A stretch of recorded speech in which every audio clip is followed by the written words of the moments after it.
Proclamação do Evangelho de Jesus Cristo segundo Marcos. Glória a vós, Senhor. Naquele tempo, Jesus chamou os 12 e começou a enviá-los 2 a 2, dando-lhes poder sobre os espíritos impuros. Recomendou-lhes que não levassem nada para o caminho, a não ser um cajado, nem pão, nem sacola, nem dinheiro na cintura. Mandou que andassem de sandálias e que não levassem 2 túnicas. E Jesus disse ainda: quando entrardes numa casa, ficai ali até vossa partida. Se em algum lugar não vos receberem, nem quiserem vos escutar, quando sairdes, sacudi a poeira dos pés como testemunho contra eles. Então os 12 partiram e pregaram que todos se convertessem. Expulsavam muitos demônios e curavam numerosos doentes, ungindo-os com óleo. Palavra da salvação. Glória a vós, Senhor. Nós estamos na 4ª semana do tempo comum. Hoje nós fazemos memória de São Brás. A liturgia de hoje é própria do tempo comum. São Brás é memória facultativa. No entanto, por se tratar de um santo de grande devoção, apesar da sua antiguidade, hoje nós fizemos excepcionalmente essa missa. Não teríamos missa hoje, não é dia de missa na paróquia, mas como São Brás tem uma grande devoção, então nós resolvemos fazer esta missa. São Brás viveu lá no início do cristianismo, por volta do ano 320. Foi um período, uma época muito fecunda de santos na igreja, mas se tem poucas informações dos santos deste período. Todos eles, ou a grande maioria, foram mártires. Quando cita ali na biografia, viveu no período do império de Diocleciano, já pode saber que é mártir, porque Diocleciano foi muito duro com os cristãos, e aquele que se manifestasse amor a Cristo lá no início do cristianismo era martirizado, era crime ser cristão. Santa Luzia foi uma desse período, dessa época, e tem muitos outros santos, e São Brás foi um deles, martirizado. Por isso hoje nós usamos vermelho na liturgia. Mas, como eu disse, a gente tem poucas informações sobre este santo. Uma que mais se destacou foi o fato dele ter socorrido uma criança que estava morrendo engasgada. Aí então ele ficou como sendo protetor da garganta. Recorremos a ele contra os males da garganta, e é por isso que no dia de hoje fazemos também a bênção da garganta, invocando a proteção de São Brás. Além de São Brás, como eu disse, hoje então a liturgia é própria desse dia, que destaca a missão, o chamado e a missão. Nós vemos na primeira leitura do primeiro livro dos Reis, Davi já no finalzinho da sua vida. Davi foi um rei muito importante, tanto a ele é atribuída a descendência de Jesus por parte de José.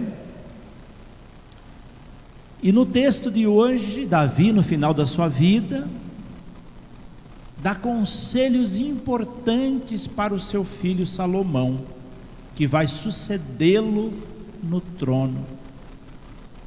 Conselho de pai é muito importante. Às vezes a gente não escuta, sobretudo na época da adolescência. A gente vai valorizar o conselho dos nossos pais, às vezes depois que eles já partiram.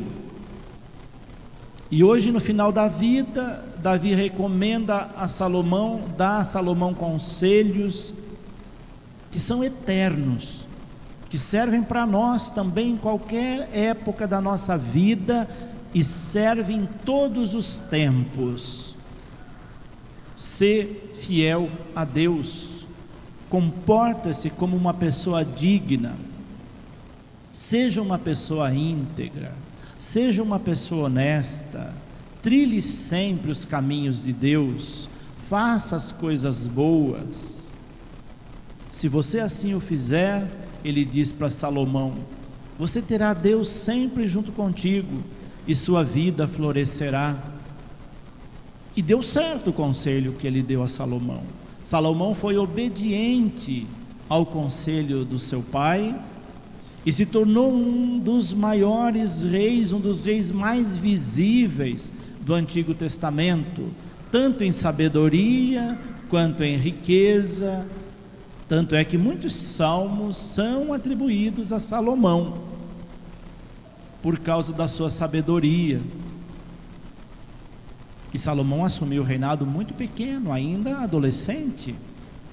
E ele disse lá numa outra passagem bíblica, quando ele assume o reinado, na sua oração ele diz: me dê discernimento, me dê uma maneira de saber discernir entre o bem e o mal. Ele não pediu riquezas, não pediu vida longa, e Deus percebeu a sabedoria dele, triplicou sua sabedoria e concedeu-lhe muito mais do que ele havia pedido.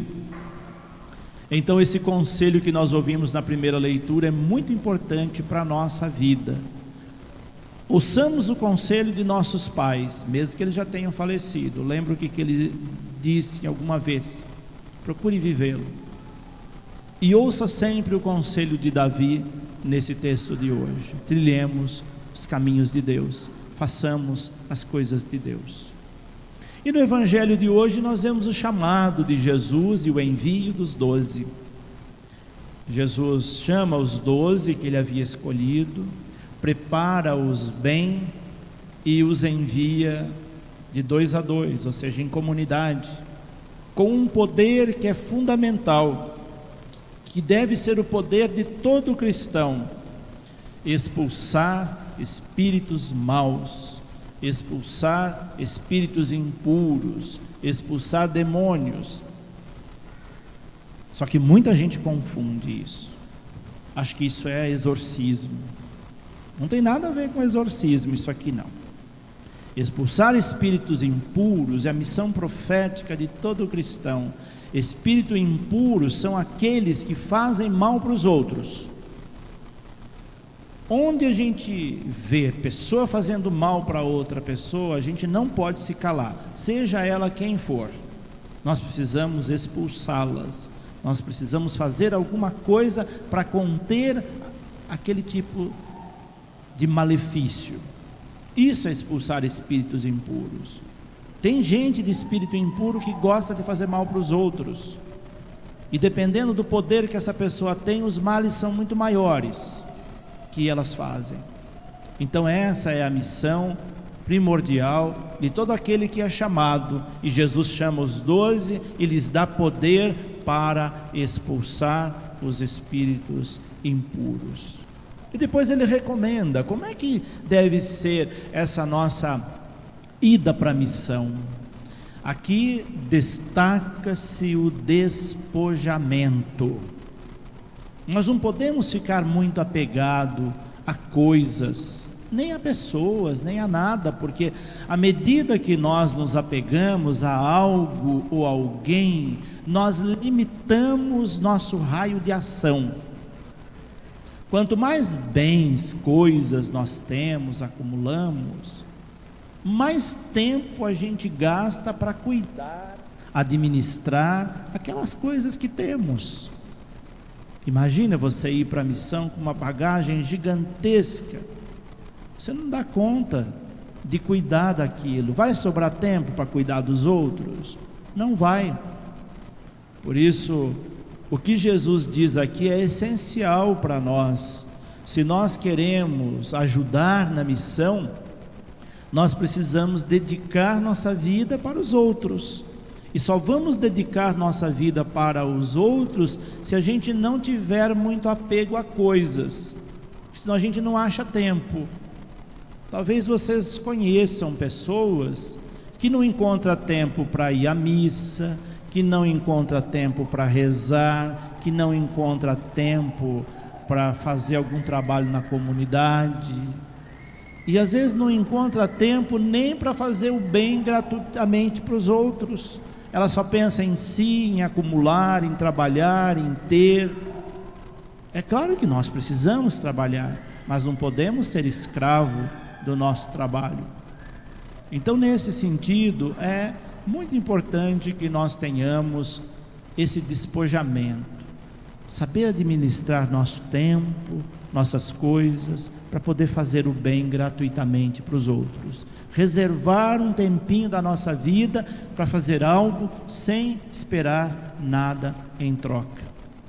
Isso não é fácil, isso exige desafios enormes da nossa parte, e até rejeições vamos ter.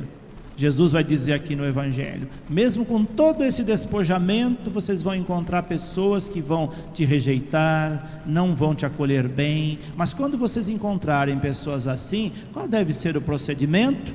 Aí ele diz aqui, olha, até a poeira da sola dos seus pés desse lugar, dessas pessoas, você tira. Ou seja, não leve para casa, não leve nas suas coisas, não leve no seu coração coisa ruim. Quando alguém faz algo que nos desagrada, que nos entristece, se a gente fica remoendo aquilo vai formando uma ferida dentro de nós, e a gente vive em função daquela mágoa, daquela dor. Quando a gente consegue deixar aquilo de lado, como tirar uma poeira da sola do sapato, deixar lá fora, é sinal que nós conseguimos nos libertar daquele sofrimento, daquela dor, daquela rejeição. Tem gente que leva mágoa para o túmulo, porque não consegue perdoar, porque não conseguiu administrar um sofrimento que teve. E aí Jesus ensina-nos a sermos livres, a nos libertarmos também dessas coisas.